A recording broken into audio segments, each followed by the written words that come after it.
لا إله إلا الله وحده صدق وعده ونصر عبده وأعز جنده وهزم الأحزاب وحده لا إله إلا الله والله أكبر الله أكبر ولله الحمد إن الحمد لله نحمده ونستعينه ونستغفره ونعوذ بالله من شرور أنفسنا ومن سيئات أعمالنا من يهده الله فلا مضل له ومن يضلل فلا هادي له أشهد أن لا إله إلا الله وحده لا شريك له وأشهد أن محمدا عبده ورسوله اللهم صل وسلم وبارك على سيدنا محمد وعلى آله وأصحابه ومن تبعهم بإحسان إلى يوم الدين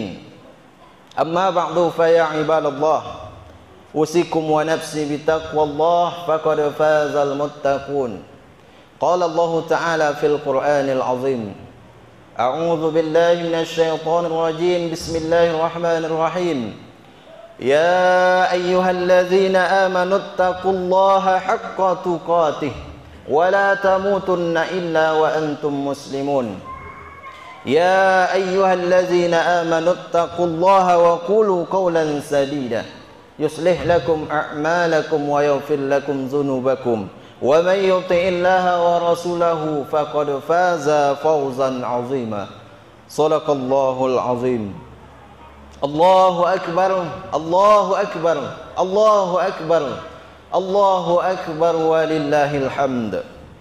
Kaum muslimin muslimat jamaah Idul Adha yang dimuliakan Allah, pagi ini kita berserah diri kepada Allah Subhanahu wa taala, mengungkapkan rasa syukur yang tak terhingga atas semua nikmat yang telah kita terima.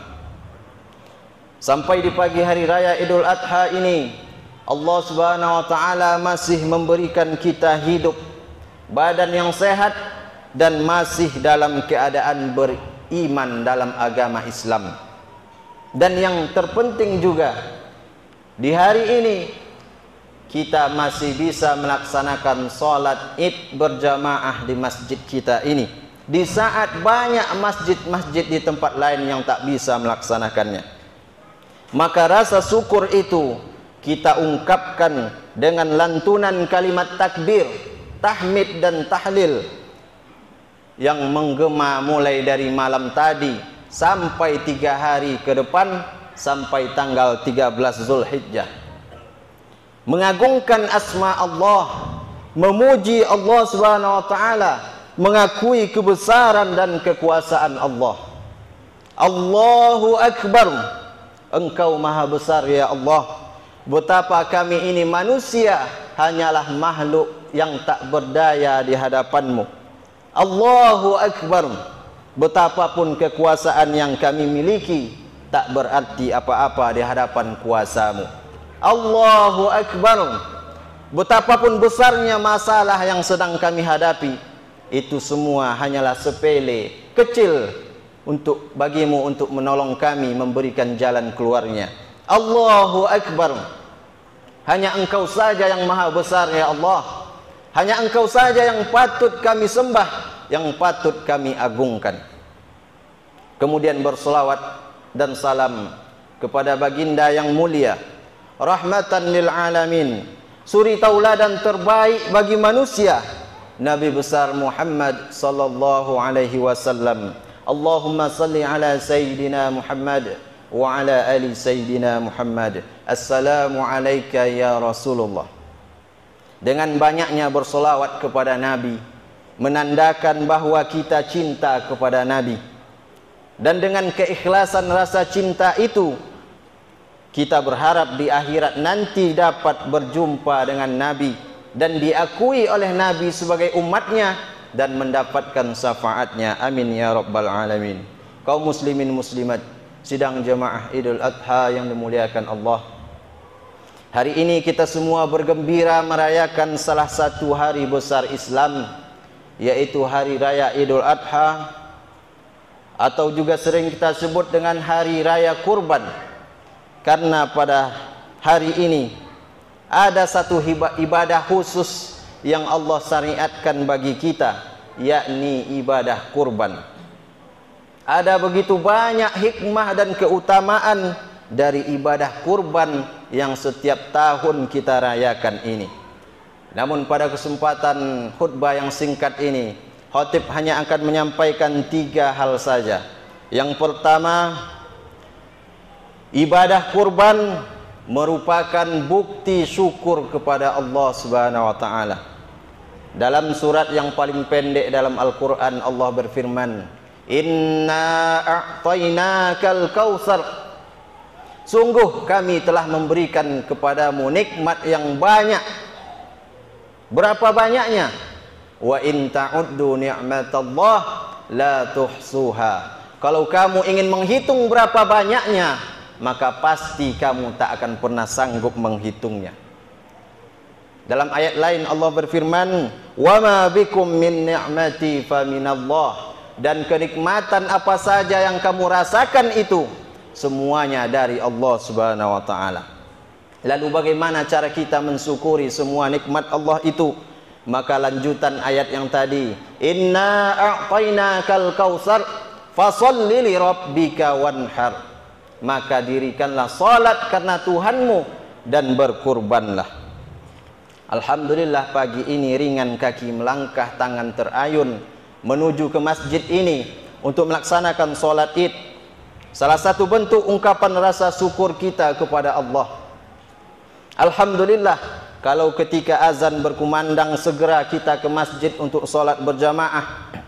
Namun ternyata ungkapan syukur itu belum cukup kalau hanya sekedar salat Id saja, kalau hanya sekedar salat fardu saja. Tapi Allah juga perintahkan kepada kita untuk berkurban sebagai tanda ungkapan syukur kepadanya atas segala nikmat yang telah diberikannya, terutama atas nikmat harta yang telah Allah cukupkan dan Allah lebihkan. Meskipun sesungguhnya Allah Subhanahu wa taala tidak pernah perlu kepada syukur kita itu, karena syukur itu akan kembali juga kepada kita. Allah berfirman, "Wa man syakara fa innama yashkuru li nafsi." Siapa yang bersyukur, maka sesungguhnya dia bersyukur untuk kebaikan dirinya sendiri. Wa man kafara fa inna rabbi ghaniyyun karim. Dan barang siapa yang kufur terhadap nikmat Allah, maka sesungguhnya Allah maha kaya lagi maha mulia. Kaum muslimin muslimat jamaah Idul Adha yang dimuliakan Allah, kita tahu sampai saat ini negara kita bahkan dunia sedang dilanda pandemi COVID-19 yang belum nampak tanda-tanda akan berakhirnya. Bisa jadi ini sebagai bentuk teguran atas kesombongan manusia, agar manusia sadar bahwa Allah adalah sang penguasa segalanya.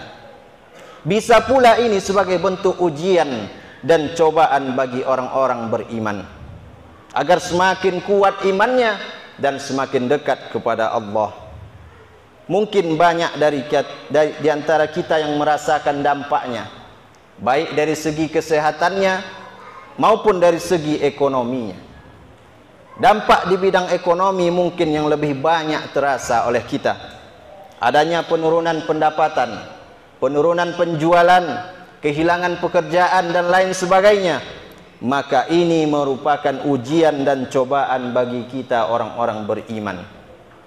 Namun satu hal yang harus perlu kita sadari, sebesar apapun ujian dan cobaan yang sedang Allah berikan, jika dibandingkan dengan nikmatnya yang selama ini kita terima, pasti jauh lebih besar nikmatnya. Sebesar apapun kesulitan dan kesusahan yang sedang kita rasakan, tapi nikmat Allah tetap lebih banyak yang sedang kita dapatkan, yang sedang kita gunakan. Hanya saja terkadang manusia mudah lupa ketika ia ditimpa musibah, ketika ia diberikan cobaan hidup oleh Allah, maka ia merasa begitu beratnya, merasa begitu besarnya cobaan itu, seketika lupa dengan banyaknya nikmat yang Allah berikan kepadanya. Maka dalam surah Al-Kautsar tadi Allah mengatakan, "Inna a'tainakal kautsar." Sungguh kami telah memberikan kepadamu nikmat yang banyak. Ketika mengatakan tentang nikmat, maka Allah menyebutkan banyak. Tetapi ketika menjelaskan tentang ujian dan cobaan, maka Allah berfirman, "Walanabluwannakum bisyai'in." Maka pasti kami akan menguji kamu bisyai'in, dengan sedikit, bisyai'in minal khauf, dengan sedikit ketakutan, wal ju', sedikit kelaparan, wa naqsim minal amwal, sedikit kekurangan harta, wal anfusi was samarat, kehilangan jiwa dan kekurangan makanan buah-buahan. Maka sesungguhnya nikmat-nikmat Allah itu jauh lebih besar, jauh lebih banyak daripada ujian dan cobaan yang diberikannya kepada kita. Bahkan bisa jadi ujian itu sendiri, cobaan itu sendiri merupakan nikmat yang tak pernah kita sadari kalau itu adalah nikmat. Allah berfirman, "Wa idza an'amna 'alal insan a'rada wa na'a bi janibih." Dan apabila kami berikan nikmat kepada manusia, maka dia berpaling dan menjauhkan diri dengan sombong. Wa idza massahu syarru fadzu du'ain 'arid. Tetapi apabila ditimpa malapetaka, ketika ditimpa kesusahan, maka dia banyak berdoa. Maka boleh jadi ujian demi ujian, cobaan demi cobaan, kesulitan-kesulitan hidup yang diberikan Allah itu adalah karena Allah sayang pada kita. Allah ingin mengingatkan kita, Allah ingin menyadarkan kita, Allah ingin agar kita kembali berdoa dan meminta hanya kepadanya. Allah ingin agar kita kembali ingat atas nikmat-nikmat yang telah diberikannya. Karena salah satu kelemahan terbesar manusia adalah jarang mensyukuri apa yang ia punya. Kebanyakan manusia baru menyadari arti dari sebuah nikmat ketika nikmat itu sudah tidak ada. Ketika sudah tiada, barulah terasa berharga. Maka jangan tunggu azab Allah datang. Karena ketika Allah mencabut nikmatnya, maka dalam sekedip mata saja sudah hilang dari hidup kita. Maka hendaklah kita menjadi hamba yang pandai bersyukur kepada Allah, dan berkurban adalah salah satu bentuk syukur kepada Allah Subhanahu wa taala. Allahu akbar, Allahu akbar, Allahu akbar, Allahu akbar, walillahil hamd. Kaum muslimin muslimat sidang jamaah Idul Adha yang dimuliakan Allah. Selanjutnya hikmah yang kedua dari ibadah kurban. Kurban merupakan ujian keimanan dan bukti kepatuhan kepada Allah. Karena kurban akan mengajarkan kita tentang keikhlasan, tentang kepatuhan dan ketaatan dalam menjalankan perintah Allah Subhanahu wa taala sebagaimana yang dicontohkan oleh Nabi Ibrahim alaihissalam. Demi menjalankan perintah Allah, Nabi Ibrahim sanggup memberikan apa yang paling ia cintai, sanggup mengorbankan hal yang paling ia sayangi. Ia rela menyembelih anak kandungnya Ismail alaihissalam. Jantung hati belayan jiwa. Seorang anak yang sudah begitu lama dinantikan kehadirannya. 86 tahun usia Nabi Ibrahim ketika Ismail dilahirkan. Siang malam berdoa kepada Allah, Rabbi habli minas salihin, Rabbi habli minas salihin. Ya Allah, anugerahkanlah kepadaku anak yang soleh. Namun ketika anak itu datang, selagi eratnya berkasih sayang, Nabi Ibrahim diuji oleh Allah. Sanggupkah dia mengalahkan rasa cintanya kepada anak dengan cintanya kepada Allah? Sanggupkah ia mengorbankan apa yang paling ia cintai demi kepatuhannya kepada Allah, demi ketaatannya kepada Allah Subhanahu wa taala?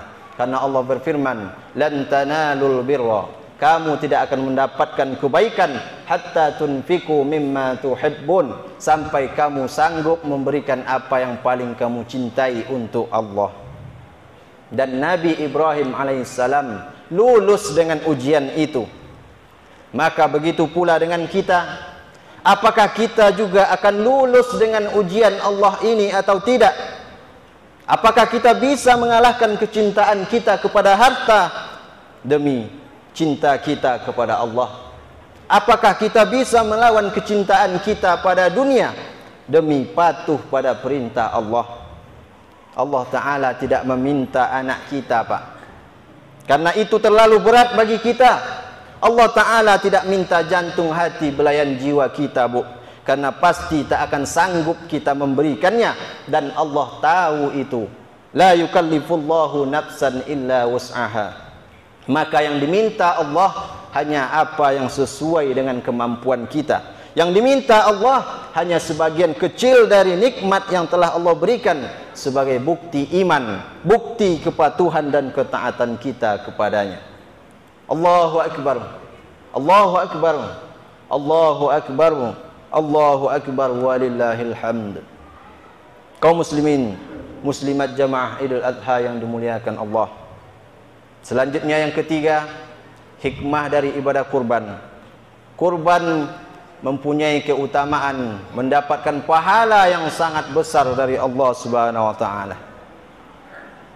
Kita tahu bahwa ibadah yang paling sulit dan paling berat itu memang adalah ibadah yang berkaitan dengan harta. Karena sesungguhnya setiap orang cinta kepada harta. Setiap manusia pasti ingin memiliki harta. Tapi satu hal yang harus kita sadari, bahwa harta yang kita miliki itu hanyalah sementara, titipan, amanah yang akan dipertanggungjawabkan. Maka harus kita gunakan dengan cara terbaik untuk kebaikan diri kita, untuk keselamatan diri kita. Maka jangan kita pelit mengeluarkannya untuk agama Allah. Jangan pelit untuk bersedekah, jangan pelit untuk berkurban, karena Allah berfirman, "Wa may yabkhal fa innama yabkhalu an nafsihi." Siapa yang pelit, maka sesungguhnya dia pelit untuk dirinya sendiri. Orang yang pelit itu hanyalah akan merugikan dirinya sendiri. Karena ikut tak ikut dia berkurban, pemotongan hewan kurban akan tetap ada juga tiap tahunnya. Ikut tak ikut dia menyumbang masjid, pembangunan masjid akan tetap selesai juga oleh orang. Maka merugilah orang-orang yang pelit itu, karena dia telah menghalangi dirinya dari pahala dan kebaikan yang sangat besar, dari manfaat yang luar biasa, baik di dunia terlebih lagi di akhirat. Berapa besarnya pahala berkurban? Dalam hadis riwayat Ibnu Majah, Nabi bersabda, "Bi kulli sya'aratin hasanah." Pada setiap helai bulu hewan kurban itu ada satu kebaikan atau satu pahala. Bisa jadi hadis ini bermakna kiasan. Nabi SAW ingin mengungkapkan betapa besarnya pahala berkurban, karena tak ada satupun di antara kita yang mampu menghitung berapa banyak bulu hewan kurban itu. Dan dalam hadis yang lain, riwayat Ibnu Majah, "Wa innahu la ya'ti yaumal qiyamah bi quruniha wa azlafiha wa as'ariha." Nanti pada hari kiamat hewan kurban itu akan datang dengan tanduk-tanduknya, dengan kuku-kukunya, dan dengan bulu-bulunya, menjadi saksi dan memberikan pertolongan bagi orang-orang yang berkurban. Dan ketika hewan kurban itu disembelih, sebelum darahnya menetes ke tanah, maka ridho Allah, ampunan Allah sudah lebih dulu sampai untuk orang-orang yang berkurban. Maka berbahagialah orang-orang yang sudah ikut berkurban tahun ini, dan merugilah orang-orang yang masih menunda untuk berkurban, karena tak ada jaminan apakah kita masih akan hidup sampai Idul Adha tahun depan. Kalau tahun ini dia mampu berkurban tapi masih ia tunda, dan ternyata Idul Adha tahun depan umur tak sampai, maka sungguh kemalangan yang besar, penyesalan mendalam yang akan ia rasakan, seperti orang-orang yang diceritakan Allah dalam Al-Quran. Fayaqula rabbi laula akhartani ila ajalin qarib. Apa kata mereka? Ya Rabbku, seandainya engkau menunda kematianku, seandainya engkau menghidupkan lagi walaupun hanya sebentar saja, fa asaddaqa wa akum minas salihin, maka aku akan bersedekah dan beramal soleh. Tapi saat itu sudah terlambat, hanya penyesalan yang tak berguna. maka hilangkanlah ragu dan bimbang di hati kita. Buang jauh-jauh pikiran yang menganggap bahwa harta akan berkurang kalau kita berkurban, bahwa harta akan habis miskin kalau kita bersedekah. Karena Allah Subhanahu wa taala telah berjanji dalam Al-Qur'an, "Wa ma anfaqtum min syai'in fahuwa yukhlifu wa huwa khairur raziqin." Dan setiap harta yang kamu infakkan di jalan Allah, maka Allah pasti akan menggantinya, dan dialah pemberi rezeki yang sebaik-baiknya. Dalam hadis riwayat Muslim, Nabi juga bersabda, "Ma naqasat shadaqatun min mal." Sedekah tidak akan mengurangi harta.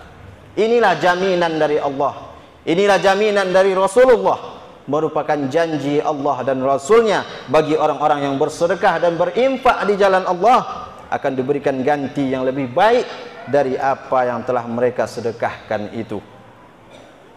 Maka bagi kita yang sudah terdaftar ikut berkurban tahun ini, alhamdulillah, mudah-mudahan tetap istiqomah setiap tahunnya.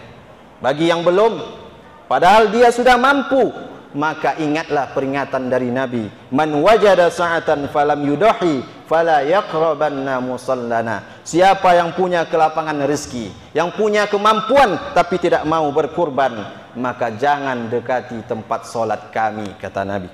Keras dan tegas ancaman Nabi.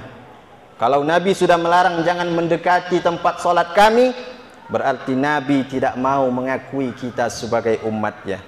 Maka bagi yang belum berkurban hari ini, masih ada kesempatan sampai tanggal 13 Zulhijjah. Dan bagi yang kita ingin, bagi kita yang ingin tapi belum mampu berkurban tahun ini, keinginan ada tapi belum mampu tahun ini, maka paling tidak kita berniat dalam hati dan bersungguh-sungguh dengan niat itu, ada usaha untuk mewujudkannya. Bisa dengan menabung sedikit demi sedikit mulai hari ini, tabung sedikit demi sedikit dari penghasilan kita itu agar bisa berkurban tahun depan. Dan juga tak lupa selalu kita berdoa kepada Allah Subhanahu wa taala agar Allah senantiasa memudahkan dan melunakkan hati kita untuk mau ikut berkurban, bersedekah, berinfak dan berwakaf di jalan Allah. Dan semoga kurban kita tahun ini diterima oleh Allah Subhanahu wa taala. Amin ya rabbal alamin. Barakallahu li wa lakum fil Qur'anil azim wa nafa'ani wa iyyakum bima fihi minal ayati wa zikril hakim wa taqabbalallahu minna wa minkum tilawatahu innahu huwal ghafurur rahim.